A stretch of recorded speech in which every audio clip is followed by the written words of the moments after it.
Our Father, we just thank you for this day. We thank you for this opportunity to come to your house to study your word. Father, open our hearts and minds to that word that we might have understanding.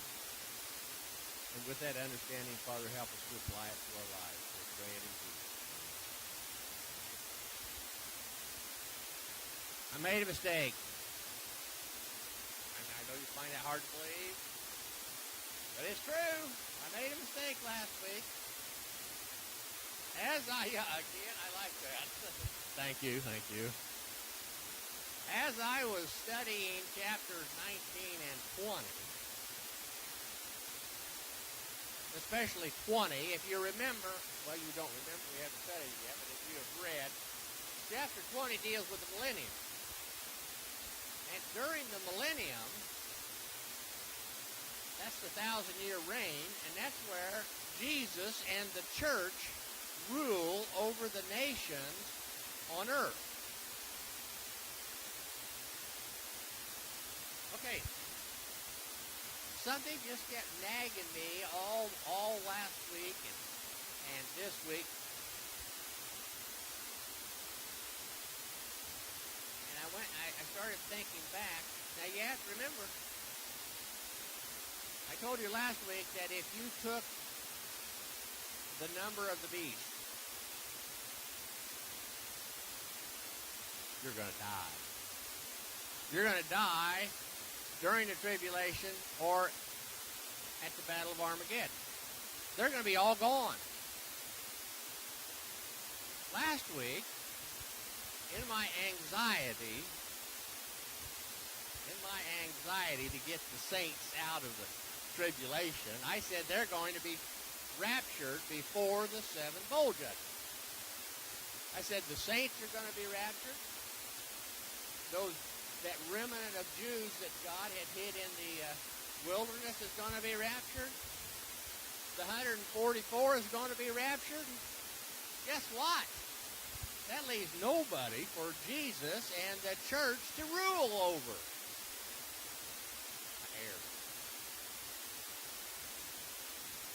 The saints, the tribulation saints that are alive at the end of the tribulation. We know the 144,000 are alive because they had the mark of God and of Jesus on them so that they could not be hurt. And the remnant of the Jews are going to be saved. They are not going to be raptured. They are going to physically go into the millennium so we can rule over them. So that was my mistake last week. Otherwise, for a long time I thought, well, you can come to the conclusion of two things. I said, number one, either Scripture's wrong, or number two, either Rick's wrong. I came to the conclusion I was wrong. That's a pretty easy conclusion. So I wanted to clear that up. There's not going to be a rapture of the tribulation saints until the tribulation is over. The seven bowl judgments are still judgments against the nations that tried to rule Israel and Jerusalem. Everything else I said is right, except I just tried to get them out of there so they didn't have to go through. That was wrong. Okay, tonight we're going to try to get through 17 and 18. These two chapters, 17 deals with the destruction of religious Babylon. Now let me explain what religious Babylon is. Religious Babylon is that one world religion. And this worked out real well in the beginning of the tribulation. It was sort of like a church that was very liberal and allowed just about any doctrine to be preached or taught so that everybody would feel welcome. It didn't matter whether the doctrine was right or not. They just wanted, and the beast, the Antichrist, he wasn't really called the beast then, but the Antichrist, he was really all for this at the beginning. But at the midpoint of the tribulation, if you remember, the false prophet built an image of the Antichrist and placed it in the temple. And in fact, he even made the image talk. At that point, the one world religion was not important anymore because everybody had to worship the beast. Now, when I say the beast, that's the same thing as the Antichrist. Everybody had to worship the Antichrist. So the one world religion, it was sort of taken away from that. You still had people in that wanted to worship their own way. They didn't want to necessarily worship just the beast. So this is why religious Babylon was destroyed, and it was probably destroyed pretty early after the midpoint of the tribulation, because it was sort of fighting against that idea that everybody had to worship the beast. So we start in chapter 17. It says, "Then one of the 7 angels who had the 7 bowls came and said to me, 'Come, I will show you the judgment of the great whore, who is seated on many waters, with whom the kings of the earth have committed fornication, and with the wine of whose fornication the inhabitants of the earth have become drunk.'"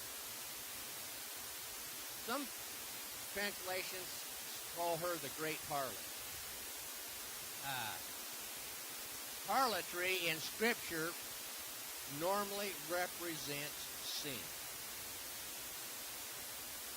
Whore and harlot are interchangeable here. They call her the great whore because she seduced God's people away from God and sent them towards the Antichrist. And she was seated on many waters. And these many waters that she was seated on really represent all the people that were worshiping the beast, the Antichrist. And there were a lot of people worshiping the Antichrist back then. And it says, "And with whom the kings of the earth have committed fornication." Now, fornication, I think, to me, is sex outside of marriage. Whether you're before marriage or after you're married, you have sex with somebody not your wife. Well, these kings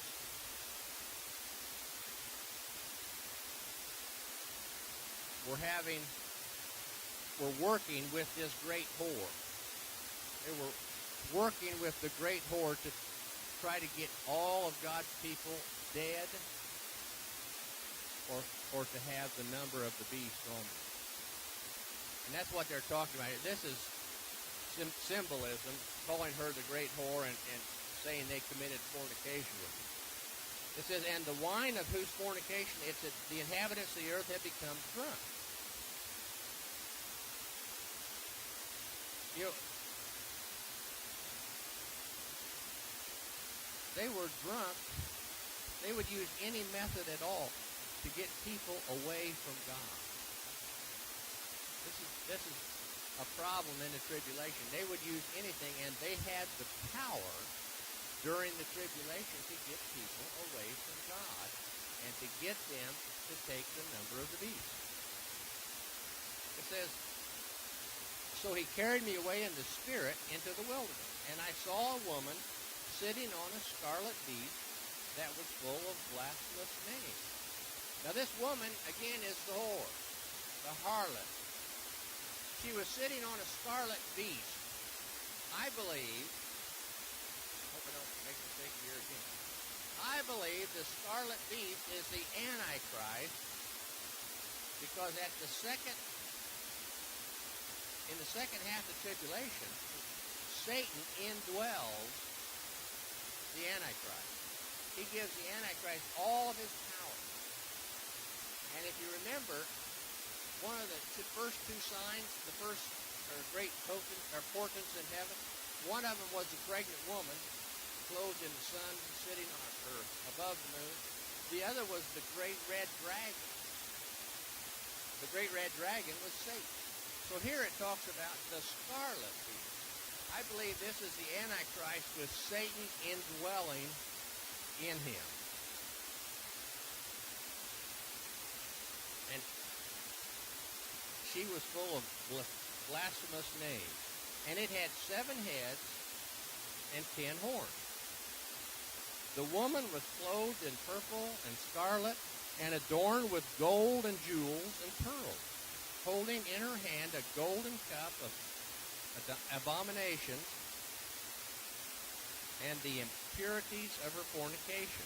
And on her forehead was written the name, a mystery, Babylon the Great, mother of whores and of earth's abomination. And I saw that the woman was drunk with the blood of the saints and the blood of the witnesses to Jesus. She is dressed to the teeth. And as I studied this, they made a lot of comparisons with the Catholic Church. I'm not saying I buy it. I'm just telling you, when I studied this, because of the color of her robe, the golden cup, all kinds of things, they make that comparison, and I'm going to tell you why that's maybe important a little bit later. Now, that she was sitting on the scarlet beast, it had the 7 heads and the 10 horns. Now, we talked about these earlier. The 7 heads actually deal with empires that had to do with overrunning Israel. The 10 horns deal with the 10 kings. Because on her forehead was written a name, a mystery, Babylon the Great, mother of whores and of earth abomination. Now I want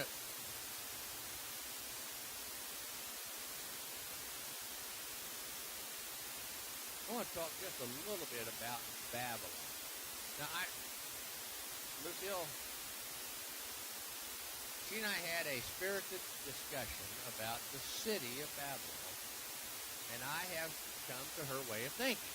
I think there probably will be a city. I said earlier I didn't think there was. I thought it was symbolic. But I think there might possibly be this city of Babylon. And I want to talk just a little bit about Babylon. This is the first city mentioned in the Bible after the flood. The city where one world religion and one world government originated. You remember what happened in Babylon?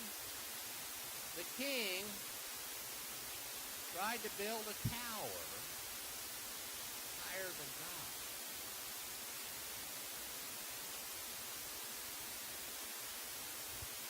And God was not pleased. So God scattered family groups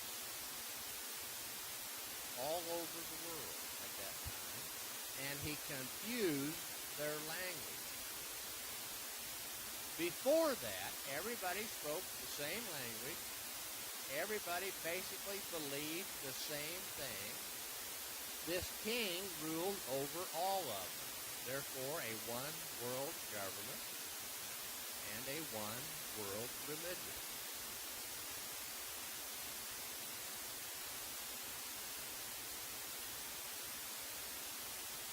Babylon is the city that began the time of the Gentiles, because they were scattered. You didn't have one just great big family anymore, or one great big tribe. All the family groups were sent off into different areas, and they spoke a different language, so they could not communicate with each other after this. Babylon is mentioned more than 275 times in the Bible, second only to Jerusalem. The Antichrist is called the king of Babylon. This is in Isaiah 14, verse 4. And it will never be inhabited. This comes from Isaiah 13, verses 19 through 20. It says Babylon will never be inhabited, requires a future destruction of what is there today. So I think Babylon, the city, is probably going to be rebuilt at some time before the beginning or the midpoint of the tribulation. I say this because Babylon is a symbol of the world's evil. It is a symbol of all the world's evil. So that's a little bit about Babylon.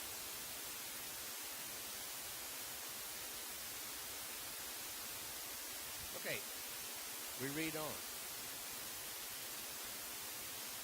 John, you remember, is in the Spirit. He was taken to the wilderness by this angel. It says, when I saw her, I was greatly amazed. This is John. He sees this harlot riding the scarlet beast, dressed to the nines, full of pearls and gemstones. And John was amazed. But the angel said to me, why are you so amazed? I will tell you the mystery of the woman and of the beast with 7 heads and 10 horns that carries her. The beast that you saw was and is not and is about to ascend from the bottomless pit and go to destruction. Remember, in the midpoint of the tribulation, the beast came out of the abyss. Earlier we said that the Antichrist, or the beast, had what looked like a mortal wound, and it was healed, and he came back to life. That's what it's talking about here. He who was and was not, and now is getting ready to crawl out of the abyss and will be again. So that's the mystery of the beast. And the inhabitants of the earth, whose names have not, now get this, whose names have not been written in the book of life from the foundation of the world, will be amazed when they see the beast, because it was and is not and is to come. Remember, the Antichrist is trying to do everything that Jesus Christ did. The false prophet is trying to do everything the Holy Spirit did. And Satan is trying to do everything that God did. So people were amazed because they had power. If you remember, at the midpoint I said the false prophet even made the image speak. People thought that the false prophet had brought back the Antichrist from death. So they were amazed, and this is what causes them to go to the beast. It says, this calls for a mind that has wisdom. The 7 heads are 7 mountains on which the woman is seated. Now, if you stop right there, a lot of people say, well, they're talking about Rome, the 7 hills of Rome. Mountains in this particular instance, I believe, stand for power. So the 7 heads are 7 mountains on which the woman is seated. Also, they are 7 kings, of whom 5 have fallen, 1 is living, and the other has not yet come. Okay, now let's review that, because I told you who these were earlier. The 5 that had fallen: Egypt, Assyria, Babylon, Medo-Persia, and Greece. Now remember, these are the empires that affected Israel. Those are the ones God is interested in. These 5 have fallen. And it says, 1 is living, that's Rome, because they were ruling at the time. And it says, and the other has not yet come. There's only 7. I said, I got this. I understand this. And then we get the next verse. And I have been confused about this from the time I started studying. And I still don't know the answer. I'm going to give you choices. You can pick the one you like the best. That's what I did. I picked the one I like. I'm not going to tell you what that is because I don't know if I'm right or not. It says,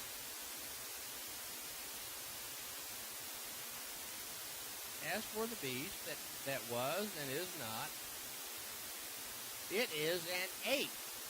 Whoa, an 8? We had 7. I understood 7, God. Don't give me 8. I thought the Antichrist was the 7. No, he's the 8. There's a 7. Where did this come from?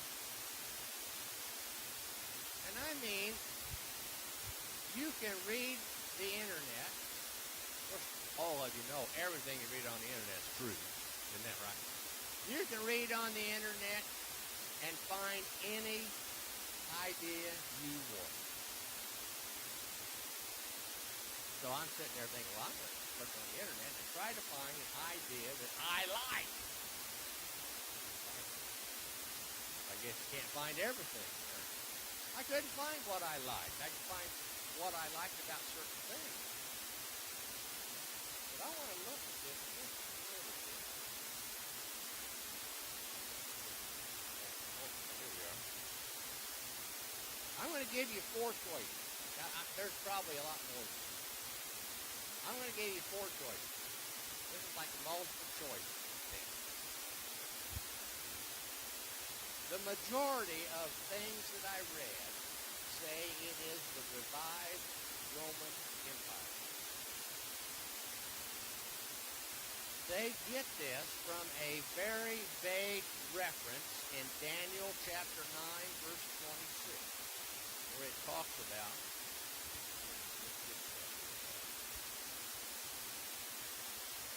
it says, after the 62 weeks, an anointed one shall be cut off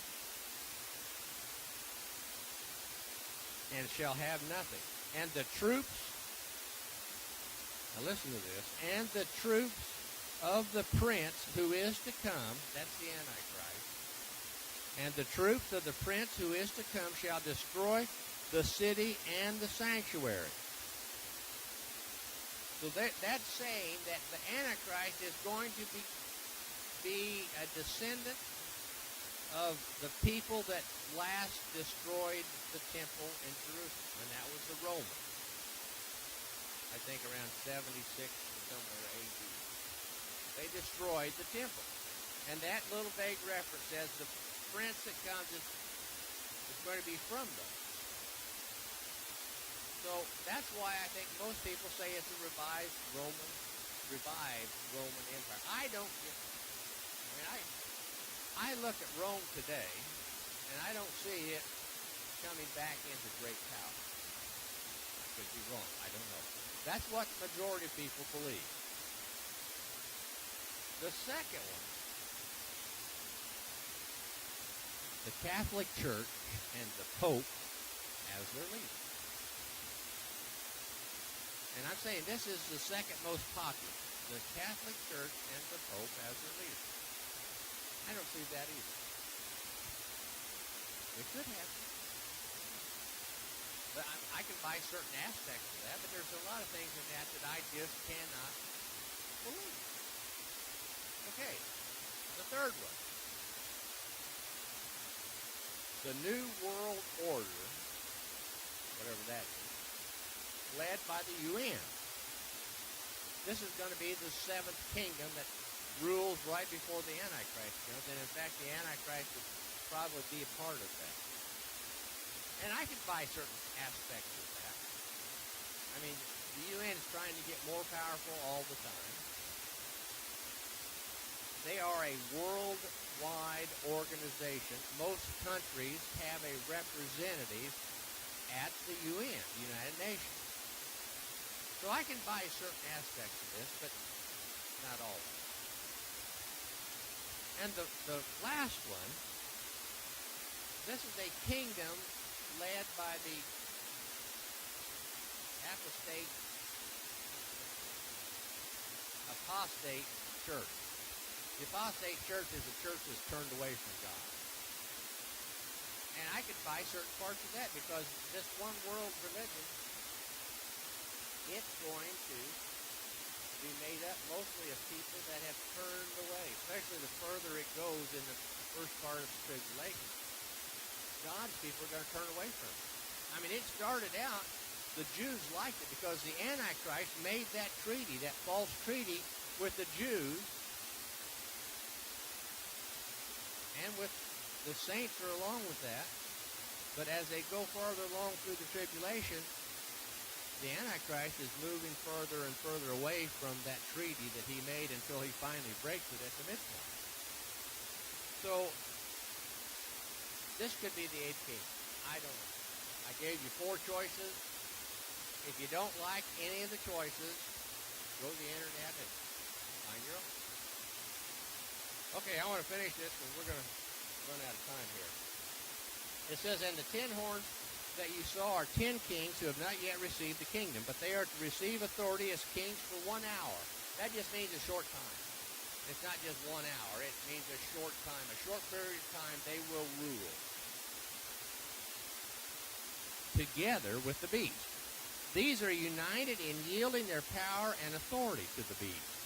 They will make war on the Lamb, and the Lamb will conquer them, for he is the Lord of hosts and the King of kings, and those with him are called and chosen and faithful. And he said to me, the waters that you saw where the whore is seated are peoples and multitudes and nations and languages. And the 10 horns that you saw, they and the beast will hate the whore. They will hate her because she is part of the church that's moving away from the beast, and they don't want that. It says they will hate the whore. They will make her desolate and naked. They will devour her flesh and burn her up with fire. Now, that's important here. Burn her up with fire. You see, that's God's chosen destruction tool. You're going to see this as we go along in the next several chapters. That's God's chosen destruction tool. He destroyed the earth once with flood. He gave us a rainbow and said, I'll never do that to you. Now he's going to burn the earth up. This is one of the first times we see this. It says, and burn her up with fire. Now get this. I like this. For God has put it in their hearts to carry out his purpose. They're killing the whore. They're killing the religious Babylon, that one world religion. But it was God's idea. He just gives them reasons to do it. By agreeing to give their kingdom to the beast until the words of God will be fulfilled. The woman you saw is the great city that rules over the kings of the earth. Okay, again, they're calling her the great city. Symbolism here.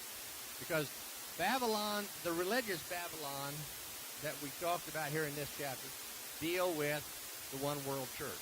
Now, Sharon, I'm going to go over 5 minutes. I'm going to get through chapter 18 real fast. This is a commercial Babylon. It says, after this I saw another angel coming down from heaven, having great authority, and the earth was made bright with his splendor. He called out with a mighty voice, fallen, fallen is Babylon the Great. We've heard this before. Remember the second angel flying in mid-heaven, yelling out, fallen, fallen is Babylon? All they are doing here is affirming that. It has become a dwelling place of demons, a haunt of every foul and hateful beast. For all the nations have drunk of the wine of the wrath of her fornication, and of the wine of the wrath, and the kings of the earth have committed fornication with her, and the merchants of the earth have grown rich from the power of her luxury. Then I heard another voice from heaven saying, come out of her, my people, so that you do not take part in her sins, and so that you do not share in her plague. For her sins are heaped high as heaven, and God has remembered her iniquities. Render to her as she herself has rendered, and repay her double for her deed. God is calling his people, come out of Babylon. Okay, this brings it. Come out of religious Babylon, come out of commercial Babylon, come out of the city of Babylon. He wants his people to come out of all three. He says, get away from that. You know what happens when we are associated with sin all the time? Sometimes it rubs off. Sometimes it affects how we live. God is saying, get out of there. I'm going to destroy it. You get out so that you are not tainted with the sins of Babylon. Okay, I'm not going to read a lot of this. There are three groups of people that are mourning the destruction of the city of Babylon and of the commercial center of the world. This one world government. The government of the world, the commercial center of the world. Three groups of people. And like I say, I'm not going to read all of it. The first group, it says, and the kings of the earth who committed fornication and lived in a luxury with her will weep and wail. We go down to 11. And the merchants of the earth weep and mourn for her. And then we go down to 15. I'm sorry. Go down somewhere. No, we go down to 17. And all shipmasters and seafarers, sailors, and all those whose trade is on the sea stood far off and cried out as they saw the smoke of her burning. Three groups of people. These three groups of people, each of them became rich under this one world government. They became rich because they took the number of the beast, of the Antichrist, this 666. And with that number, they could trade. They could sell things. They could buy things. They became rich. These are the three groups of people that mourned the destruction of Babylon. Babylon the city and Babylon the commercial center. And it tells you why they do the mourning. I'm going to skip all that. And I go down to verse 21. It says, then a mighty angel took up a stone like a great millstone and threw it into the sea, saying, with such violence Babylon, the great city, will be thrown down and will be found no more. Do you remember another place in Scripture where it talks about a great millstone? It would be better for you if a great millstone were tied around your neck and you were thrown into the sea. Does anybody remember that besides Kenny? I heard and saw him shaking his head. Oh, I see Lucille shaking her head. Lucille, give me where that's at.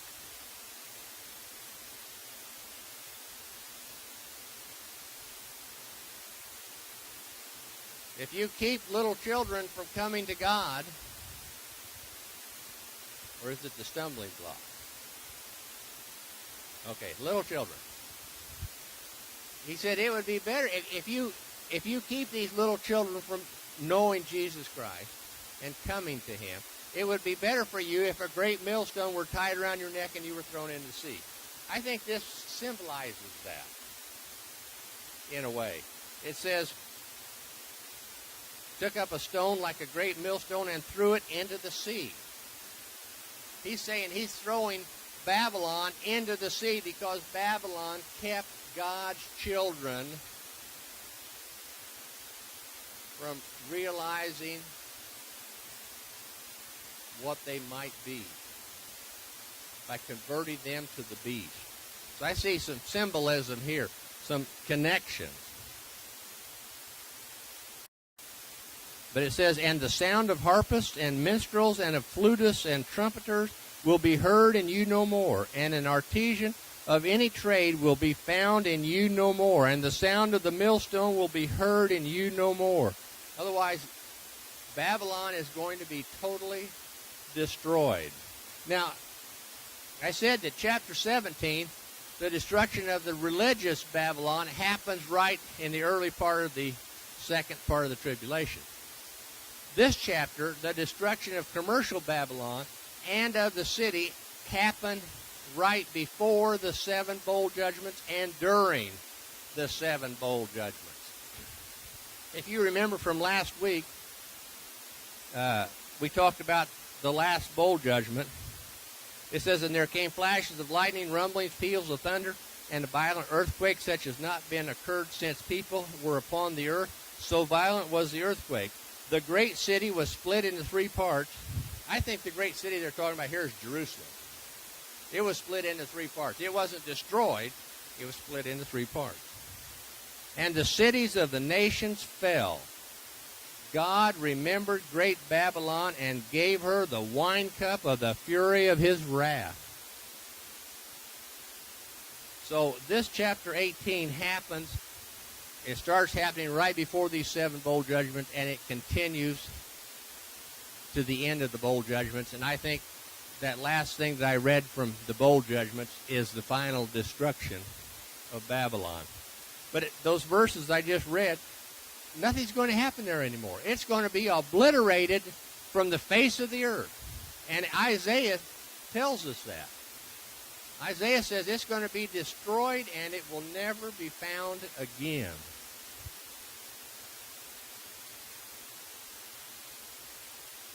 And then the last verse, 24.